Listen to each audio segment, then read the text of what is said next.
आप कोई भी गलत काम करते हैं और बड़ी आसानी से, बड़ी स्मूथली बच के निकल जाते हैं। कोई आपको पकड़ नहीं पाता, कोई आपको देख नहीं पाता, ना कानून ना समाज, किसी को कोई खबर नहीं होती और आपको बहुत खुशी मिलती है। आप कहते हैं वाह कितना आसान था ना, किसी को पता ही नहीं चला।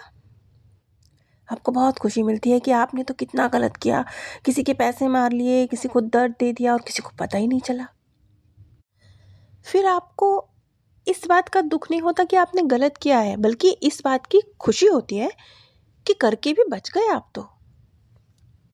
आज मैं इसी तरह का एक केस आप सभी के साथ शेयर करने जा रही हूँ।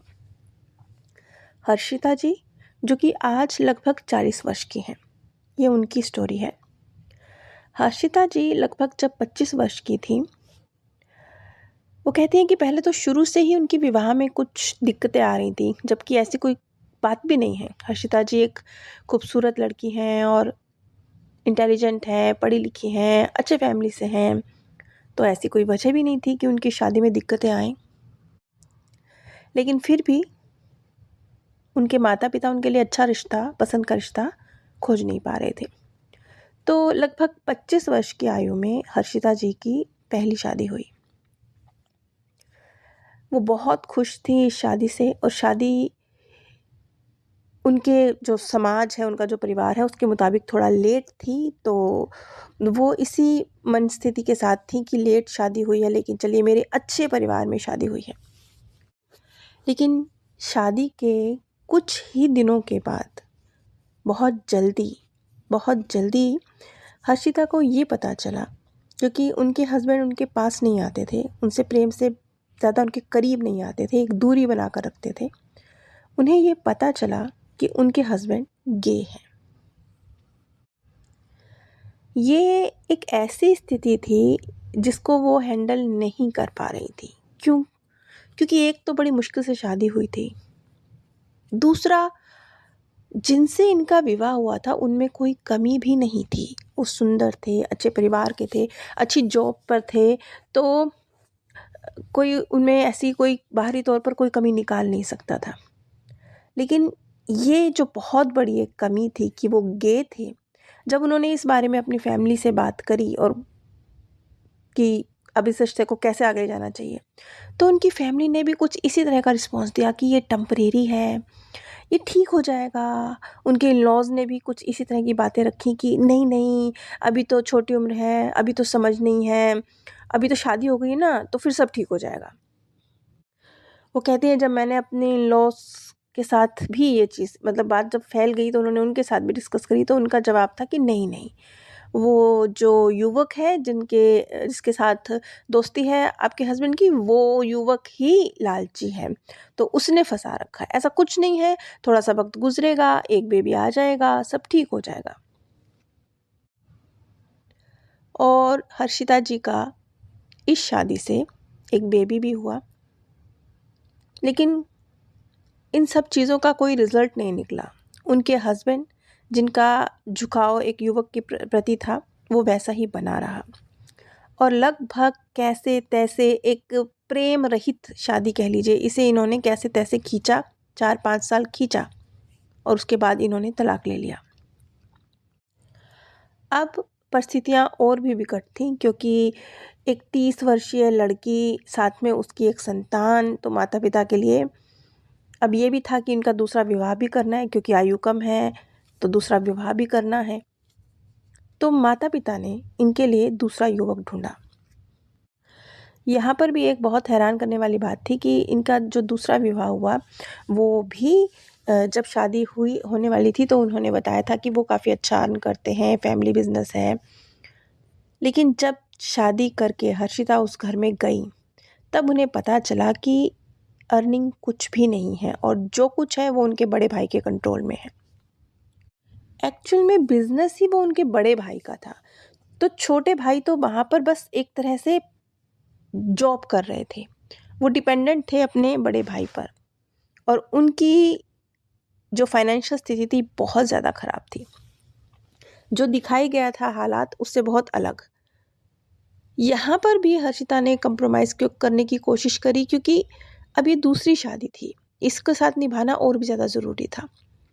उन्होंने, जबकि बच्चा छोटा था, दिक्कत थी, इसके बावजूद उन्होंने कोशिश करी कि वो जॉब करें और कुछ चीज़ें हैंडल करें। लेकिन वहाँ भी कैसे तैसे करके इन्होंने 5 साल अपनी शादी के निकाले। लेकिन वो कहती हैं कि वहाँ पर उनके जो हस्बैंड थे, ना तो उनका उनके बच्चे के प्रति कोई प्रेम था, स्वाभाविक है कि उनका बच्चा वो नहीं था, वो उनके पहले हस्बैंड का बच्चा था, तो उनका प्रेम भी नहीं था उस बच्चे के प्रति। और साथ ही साथ वो घर की ज़िम्मेवारियाँ भी उठाने के लिए तैयार नहीं थे।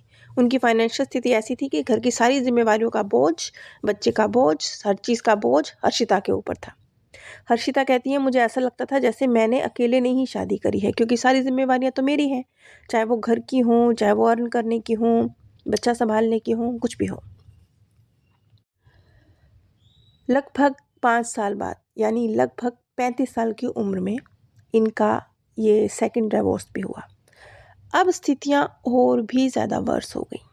यहाँ पर आप देखिए कि हर्षिता ने काफ़ी लंबे वक्त तक इन रिश्तों को निभाने की कोशिश करी। पहली शादी भी 4-5 साल, दूसरी शादी भी 4-5 साल। उन्होंने अपना कोशिश करी अंत तक कि बन जाए। खैर, इसके बाद हर्षिता ने अपने ही साथ काम करने वाले एक युवक से तीसरा विवाह किया।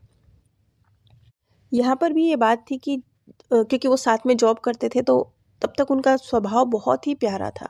वो कहते हैं कि उनके साथ उसी एक ही कंपनी में जॉब करते हुए मुझे लगभग 5-6 साल हो चुके थे, तो मुझे काफ़ी एक अच्छा रेपो बन गया था। मुझे लगता था कि एक अच्छी दोस्ती हो गई है, साथ है, समझते हैं एक दूसरे के वर्क को। लेकिन यहाँ पर भी शादी के बाद हालात बिल्कुल अलग थे। जो युवक शादी से पहले उनको बहुत अच्छा लग रहा था, उन्हें समझ रहा था, उनके साथ जॉब पर था, तो उनकी जॉब में जो तकलीफ़ें हैं उन सबको भी समझता था। शादी के बाद उसने इन सब चीज़ों को जैसे समझने से ही इनकार कर दिया। बहुत जल्दी उनके तीसरे हस्बैंड का भी एक ऐसा रूप सामने आया, जिसमें ये नज़र आया कि वो हर्षिता को प्रेम करते ही नहीं हैं। वो हर्षिता से जो जुड़े थे, वो सिर्फ़ इसलिए जुड़े थे कि हर्षिता अच्छी जॉब पर थी, अर्न कर रही थी, तो वो भी उसकी एक तरह से उसकी सैलरी लेने के लिए, समझ लीजिए, एक तरह से घर में नौकरानी आ जाएगी बिना तनख्वाह की, इस तरीके से समझ लीजिए। और उनका और जो एक आर्थिक सामाजिक स्तर था कंपैरेटिवली अर्शिता के, वो बहुत नीचा भी था। तो ये शादी भी ज़्यादा नहीं चल सकी और इस शादी का अंत भी सिर्फ 2 साल बाद तलाक में निकला। अब हर्षिता बहुत बुरी तरीके से टूट चुकी थी, क्योंकि समाज में उनके ऊपर अब उँगली उठाई जा रही थी, क्योंकि उनका दर्द समझने के लिए कोई तैयार नहीं था। कोई ये मानने के लिए तैयार नहीं था कि जो पुरुष उनकी ज़िंदगी में आए हैं, उनमें कोई कमी है। अब सबको यही लगता था, इवन उनके माता-पिता को भी, कि 3-3 शादी हुई हैं, तीनों शादी में डिवोर्स हुए हैं, हर्षिता ही एडजस्ट नहीं करती है, हर्षिता ही गलत है। सच्चाई ये नहीं थी। लेकिन उन सबको पूरा ही एक समाज और माता-पिता, ये सब जैसे उनको ही ब्लेम करने लगे। अब हम हर्षिता के पीएलआर पर पहुँचते हैं। हर्षिता ने जो देखा, उसे मैं बहुत कम शब्दों में आप सभी के साथ शेयर करूँगी। ज़्यादा डिटेल में शेयर करूँगी तो वीडियो बहुत लंबी हो जाएगी। हर्षिता ने अपने आप को एक बहुत सुंदर और तेज़ तर्रार लड़की के रूप में देखा। उन्होंने देखा कि जैसे एक लड़की जो अपने से बड़ी आयु के धन संपन्न लोगों को अपने प्रेम के जाल में फंसाती है, उनसे विवाह करती है, कुछ दिन, कुछ महीने और कई बार 1-1, 2-2 साल तक भी उनके साथ रहती है और एक दिन जब जैसे मौका लगता है, सब कुछ समेट कर निकल जाती है।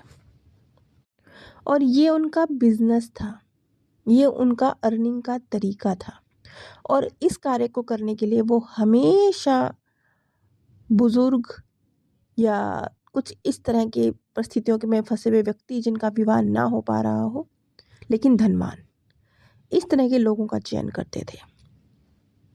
स्वाभाविक था, अगर एक 20 साल की लड़की एक 50 साल के व्यक्ति के साथ विवाह कर रही है, तो उसका आकर्षण उस व्यक्ति में नहीं, उसके धन में है। यही हर्षिता कर रही थी। हर्षिता ने देखा कि अपने फर्स्ट हस्बैंड को उन्होंने कभी भी अपने करीब नहीं आने दिया। वो उनके साथ उनका विवाह मुश्किल से 1 महीना चला है और इस 1 महीने में उन्होंने कभी अपने हस्बैंड को अपने करीब नहीं आने दिया। सिर्फ इस चीज़ पर नज़र रखी कि वो कैसे अपनी सारी धन संपदा, अपनी तिजोरी की चाबी उनकी हथेली पर रखें। और जब ऐसा हुआ तो वो एक ही रात में जो भी समेट सकती थी समेट कर निकल गई। इसी प्रकार से जो उनके दूसरे हस्बैंड थे, उनके साथ तो उन्होंने कुछ और भी ज़्यादा गलत किया। उन पर उन्होंने मारपीट के, टॉर्चर करने के, दहेज मांगने के, तकलीफ़ देने के, अलग अलग प्रकार से बहुत सारे इल्ज़ाम उनके ऊपर लगाए और सामाजिक रूप से उनको अपमानित कराया। और ये सब कुछ इसलिए किया गया कि वो ज़्यादा से ज़्यादा पैसे देकर इस शादी से बाहर निकले, छुटकारा पाए। और ऐसा हुआ भी। उनके हस्बैंड ने उनको काफ़ी धनराशि दी सिर्फ इसलिए कि वो उनकी ज़िंदगी से निकल जाए, क्योंकि एक तरह से ये इनका बिजनेस था। तो ये एक नहीं, कई आदमियों के साथ, कई युवकों के साथ, कई फैमिलीज़ के साथ इन्होंने इस तरह का खिलवाड़ किया था। पैसा भी, और एक जो पीड़ा होती है ना कि विवाह के बाद भी प्रेम नहीं, पैसे के लिए विवाह हुआ और किसी के प्रेम का भी अपमान हुआ, क्योंकि सामने वाले ने तो ये सोच के शादी नहीं करी ना कि आप उससे पैसे के लिए कर रही हैं। उसने तो प्रेम किया ना आपसे, प्रेम का भी अपमान हुआ, धन की भी हानि करी। इस तरीके से इन्होंने बहुत सारे युवकों को बहुत चोट पहुंचाई। लेकिन उस बर्थ में भी उनका जो जीवन था वो बहुत अच्छा नहीं गुजरा, क्योंकि जीवन की संध्या पर वो लगभग शून्य थी, एकदम गरीबी की कगार पर, बिल्कुल फटे हाल में, बिना बिना किसी इलाज के, बिना किसी सेवा के, बिना अच्छे भोजन के, इस तरीके से उनकी मृत्यु हुई। और ये होना ही था क्योंकि उन्होंने, इतने सारे लोग उनकी ज़िंदगी में आए जो प्रेम के तहत आए थे, लेकिन उन्होंने उन सब के प्रेम का न सिर्फ तिरस्कार किया बल्कि धन से भी हानि पहुंचाई और प्रेम का भी तिरस्कार किया। यही वजह थी कि आज की बर्थ में हर्षिता जी के जीवन में प्रेम नहीं है। 3 शादी के बाद भी, 3 शादी के बाद भी आज वो अकेली हैं और हर शादी में किसी न किसी तरह से यूज़ हुई हैं और यूज़ भी ऐसी हुई कि समाज ने स्वीकार भी नहीं किया। गलती हमेशा हर्षिता की निकाली गई और अब वो मानसिक रूप से इतना ज़्यादा टूट चुकी थी कि उन्होंने ये फैसला कर लिया था कि बेशक वो शादी नहीं करेंगी, लेकिन एक जो तिरस्कार मिल रहा है समाज से, वो नहीं झेला जा रहा। मैं सच्ची हूँ, लेकिन मेरे ऊपर जो ब्लेम लगाए जा रहे हैं कि इसी ने किया है, 3 शादियाँ ऐसे थोड़े टूटती हैं, ये हर्षिता से झेला नहीं जा रहा था। लेकिन हर्षिता ने जब इन चीज़ों को समझा कि किस तरीके से उसके खुद के कर्मा ना सिर्फ सामने आए हैं बल्कि ये वो सोल्स हैं जो बड़ी सताई गई हैं, तो ये तो चाहकर भी हर्षिता को प्रेम, सम्मान और धन कुछ भी दे नहीं सकती।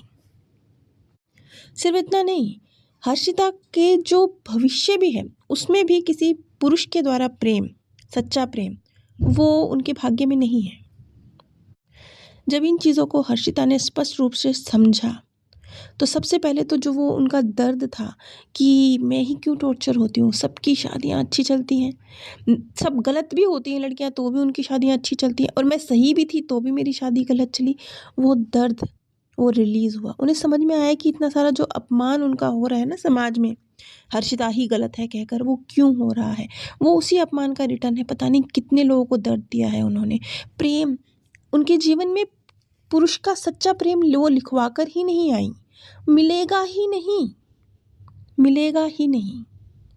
उसके लिए वो तब जाके मिलेगा जब बहुत सच्चा और अनकंडीशनल प्रेम ये सामने वाले को देंगी। एक तरह से बेशक उन्होंने अपनी गलती का रियलाइज़ किया, माफ़ी मांगी, वो जो एक बैड कर्मा की ऊर्जा थी उसे रिलीज़ भी किया, लेकिन जैसे कि मैंने पहले भी कई बार कहा है कि आपने गलत काम किए, ठीक है, उनकी ऊर्जा रिटर्न आई, आपसे झेली नहीं गई, समझ में आई बात। आप फिर जब झेली नहीं जा रही परिस्थितियाँ तो आप माफ़ी मांगते हैं, कभी भगवान से, कभी इंसान से, जहाँ तक भी आपको समझ में आता है कि मैंने क्या गलती करी, कहाँ गलती करी। इंसान के लिए करी तो इंसान से मांगते हैं, भगवान से करी तो भगवान से मांगते हैं, माफ़ी मांगते हैं, फिर भी सोल्यूशन नहीं निकलता। लेकिन जब आप इतनी डेप्थ में जाके चीज़ को समझते हैं, तब आपको कुछ और डिटेल में चीज़ें समझ में आती हैं। जैसे कि हर्षिता को आई, हर्षिता को समझ में आया कि बेशक ये मेरे कर्मा का रिटर्न है, लेकिन माफ़ी मांगने से ये कुदरत उस रिटर्न को बेशक आसान कर देगी। जब आप माफ़ी मांगते हैं, जब आप पश्चाताप करते हैं तो चीज़ें सहन करना आसान हो जाता है। लेकिन इसका मतलब ये थोड़े है कि आपके कर्मा का रिटर्न वापस नहीं आएगा। इस चीज़ को आप ऐसे समझ सकते हैं कि मान लेते हैं कि आपके कोई कर्म है, आपका एक्सीडेंट होता है, मान लेते हैं कि कुछ हो गया, एक्सीडेंट हो गया, आपकी टांग कट गई। अब अगर आप उस श्रेणी में आते हैं जहां आपने अपने गलत कर्मा तो कर दिए, लेकिन आपने रियलाइज़ भी किया, आपने पश्चाताप भी किया, सच्चे दिल से किया, ऊपर से ज़बान से नहीं किया, दिल से किया, माना कि मुझसे गलत हुआ था, सुधार की कोशिश भी करी। अब क्या होगा? अब ये होगा कि बेशक आपका एक्सीडेंट हुआ, बेशक आपकी टांगें कट भी गई, तो भी परिस्थितियाँ कुछ ऐसी मददगार बनेंगी कि कर्मा तो आया, टांगें तो कटी, लेकिन फिर भी कहीं कोई रास्ता मिलेगा। शायद कोई नकली टांगें लग जाएं, शायद आप थोड़ा लड़खड़ा के सही, लेकिन उन टांगों के सहारे चल पाएं। आप उस व्यक्ति को जिससे जाने अनजाने, ना चाहते हुए भी एक्सीडेंट हो गया, आपकी टांगें कट गई, आप उस परिस्थिति को समझें और उस व्यक्ति को माफ़ कर सकें, क्योंकि माफ़ करके अपने दिल को हल्का करना है ना, उसको थोड़े करना है, उसका कर्मा उसके साथ है, अपने दिल को हल्का कर सकें। यानी कर्मा तो आया, टांग तो कटी, एक्सीडेंट तो हुआ, लेकिन दर्द, जो दर्द उस स्थिति से क्रिएट होना चाहिए था वो नहीं क्रिएट हुआ, और हुआ तो कुछ परिस्थितियाँ, कुछ जुगाड़, कुछ रास्ता बन गया। आपने नकली टांगें लगवा ली, ना सिर्फ लगवा ली, आप उनके सहारे चल भी सके। यहाँ हर चीज़ ने सपोर्ट किया, यहाँ आपके पास धन भी था लगवाने के लिए, यहाँ आपके पास हिम्मत भी थी उन टांगों के सहारे चलने के लिए। लेकिन अगर आपने गलत काम किया, ना पश्चाताप किया, ना रियलाइज़ किया, बल्कि अपने आप को जस्टिफाई करते रहे गलत काम करके भी कि मैं सही हूँ, मैं सही हूँ, मैं सही हूँ, मैं तो बच गया, मेरा तो किसी को कुछ पता ही नहीं चला, देखो मुझे तो कहीं से सज़ा ही नहीं मिली, मुझे तो सरकार ने भी सज़ा नहीं दे सकी, मुझे तो समाज को पता ही नहीं चला किसी को, मैं तो चुप करके कुकर्म किया और बच के आ गया, तो क्या होगा? देखो कर्म का रिटर्न तो तब भी आएगा, एक्सीडेंट तो तब भी होगा, टांगें तो तब भी कटेंगी, क्योंकि कर्मा तो अपनी गति है उसकी, वो तो रिजल्ट देगा।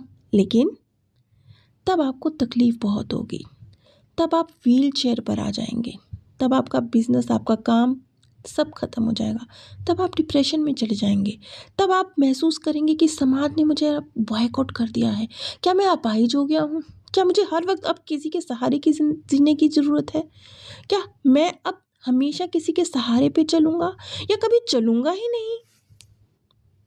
ये एक बहुत पीड़ादायी विचार, पीड़ादायी परिस्थितियाँ हैं जिनसे, वो एक्सीडेंट तो हुआ लेकिन उसके बाद आप गुजरेंगे। कुछ भी रीज़न बन सकता है, हो सकता है आपके पास धन ही ना हो कि आप नकली टांगें लगवा सकें, हो सकता है आपके पास धन हो लेकिन शारीरिक ताकत ना हो कि आप उन नकली टांगों को लगवाने के बाद अपना प्रैक्टिस कर सकें, चल सकें। हो सकता है आपकी एक्सीडेंट के बाद आपकी जॉब छूट जाए, या आप सचमुच कोई व्हीलचेयर पर आपको लेके जाएगा ऐसी स्थिति में पहुंच जाएं। घटना वही, घटना के प्रति रिस्पॉन्स अलग अलग ये होता है, क्योंकि ये मत समझिए कि कर्मा सबके एग्जैक्टली एक से होते हैं, सब कुछ फ़र्क होता है। कोई किसी का मर्डर भी करता है ना, तो कोई, किसी ने इसलिए मर्डर कर दिया कि सामने वाले को लूटना था, किसी ने अपने बचाव में मर्डर कर दिया, किसी ने ना चाहते हुए मर्डर कर दिया, उसकी भी गति अलग अलग होगी, एक सी नहीं होगी। किसी ने अनजाने में भी किसी जीव को मार दिया तो रो रो के और दुखी होकर कि ये मेरे हाथ से अनजान में क्या हो गया, दर्द क्रिएट हो रहा है, और कोई जानबूझकर किसी जीव को मारता है तो भी दर्द नहीं क्रिएट हो रहा है। सबकी गति अलग अलग है। तो जो भी लोग आज बहुत खुश हैं गलत काम करने के बाद कि हम तो बच गए, उन्हें ज़्यादा खुश होने की ज़रूरत नहीं है, क्योंकि ये सब कुदरत देख रही है। चाहे किसी ने ना देखा हो, कुदरत का कैमरा देख रहा है। कहीं कोई रिकॉर्डिंग नहीं हुई होगी, कुदरत के कैमरे में तो हुई है। कानून समाज सबसे बच निकलेंगे, कुदरत से कैसे बच निकलेंगे? हर्षिता ने भी जब इन सब चीज़ों को समझा तो आज वो इस सच्चाई को स्वीकार करके शांत है कि हाँ, मेरे जीवन में पुरुष का प्रेम नहीं है और हाँ, मैं डिज़र्व करती हूँ। कि मुझे पुरुष का प्रेम नहीं मिल रहा तो स्वाभाविक है, नहीं ही मिलना चाहिए। अब वो कहती हैं कि अब मुझे जब से इन चीज़ों को मैंने समझा, मेरे जो तीनों हस्बैंड थे जिनके लिए मैं दर्द क्रिएट होता था कि इन्होंने मेरे साथ ऐसा ऐसा किया, ये गे थे तो इनको शादी की क्या ज़रूरत थी, या फाइनेंशियली ठीक नहीं थी तो शादी की क्या ज़रूरत थी, वो सारी जो शिकायतें ना बहुत लंबी चौड़ी वो ख़त्म हुई। जैसे ही वो ख़त्म हुई दिल हल्का हो गया, क्योंकि तकलीफ़ तो तभी तक हो रही थी जब तक ये गलती इसकी और भुगत मैं रही हूँ, ये गलती इसकी, ये था गे और शादी मेरे से कर दी, तलाक मेरे नाम लिखा गया, समाज ने मुझे कहा कि मैंने तलाक ले लिया। वो सारे दर्द इनके रिलीज़ हुए, इन्होंने समझा कि ये सब कुछ उन्हीं का किया धरा है और किस तरीके से कुदरत अपना काम कर रही है। तो सबसे बड़ी बात, ये छोटी बात नहीं है, ये बहुत बड़ी बात है कि परिस्थिति चाहे जो भी हो आपकी ज़िंदगी में, आपकी शिकायत होती है कभी इंसान से, कभी भगवान से, कभी कुदरत से, परिस्थितियों से, तो वो शिकायत ख़त्म हो जाए। ये छोटी बात नहीं है, असली बात यही है, क्योंकि जैसे ही शिकायत ख़त्म होती है वैसे ही दर्द ख़त्म होता है। अगर आपके और आपके हस्बैंड के बीच में रिश्ते ख़राब हैं तो क्यों होंगे ख़राब? बहुत सारी शिकायतें होंगी। जिस दिन शिकायतें रिलीज़ हो गई, सच्ची मुच्ची आपको समझ में आ गया, शिकायत ख़त्म, तो रिश्ता चाहे बहुत अच्छा ना भी बने, लेकिन दिल में जो कॉन्स्टेंटली दर्द क्रिएट हो रहा है वो हील हो जाएगा, क्योंकि आप समझेंगे कि ठीक है, मेरे सामने मेरा कर्मा आया लेकिन अब नहीं क्रिएट करना, अब ये छोटी सी जो मेरी लाइफ है इसमें मुझे बेहतर करना है और अपनी हैप्पीनेस को भी अपने कंट्रोल में लेना है। जब आपको ये समझ में आएगा तो चाहे वही पति हो, वही पत्नी हो, वही पार्टनर हो, वही परिस्थिति हो, फिर भी दर्द क्रिएट नहीं होगा। नीचे डिस्क्रिप्शन बॉक्स में आप सभी के साथ मेरे सेकंड चैनल का लिंक शेयर किया गया है और अमेज़ॉन का लिंक शेयर किया गया है। अगर आप इस लिंक के माध्यम से कुछ भी परचेज करते हैं तो बिना कोई आर्थिक नुकसान उठाए भी आप इस ज्ञान कार्य में सहयोग कर सकते हैं। आप सभी पर परमात्म सौंदर्य, प्रेम और आनंद सदैव बरसता रहे। आप सभी दिव्य परम धाम में स्थान प्राप्त करें। आप